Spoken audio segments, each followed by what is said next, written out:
It was on a dreary night of November that I beheld the accomplishment of my toils.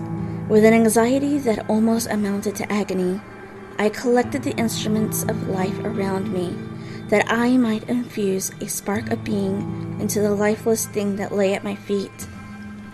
It was already 1 a.m. The rain pattered dismally against the panes, and my candle was nearly burnt out, when, by the glimmer of the half-extinguished light, I saw the dull, yellow eyes of the creature open.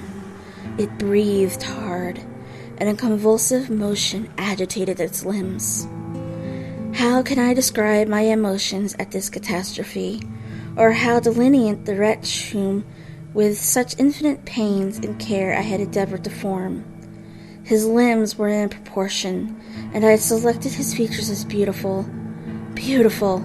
Great God! His yellow skin scarcely covered the work of muscles and arteries beneath. His hair was of lustrous black, flowing, his teeth of a pearly whiteness.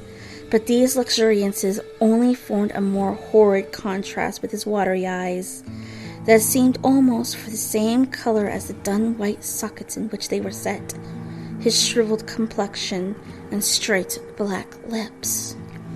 His jaws opened, and he muttered some inarticulate sounds, while a grin wrinkled his cheeks. He might have spoken, but I did not hear. One hand was stretched out, seemingly to detain me, but I escaped and rushed downstairs. I took refuge in the courtyard belonging to the house which I inhabited, where I remained during the rest of the night, walking up and down in the greatest agitation, listening attentively, catching and fearing each sound, as if it were to announce the approach of the demoniacal corpse to which I had so miserably given life. Oh, no mortal could support the horror of that countenance. A mummy, again endued with animation, could not be so hideous as that wretch. I had gazed on him while unfinished. He was ugly then, but when those muscles and joints were rendered capable of motion, it became a thing such as even Dante could not conceive. I passed the night wretchedly. Sometimes my pulse beat so quickly and heartily that I felt the palpitations of every artery.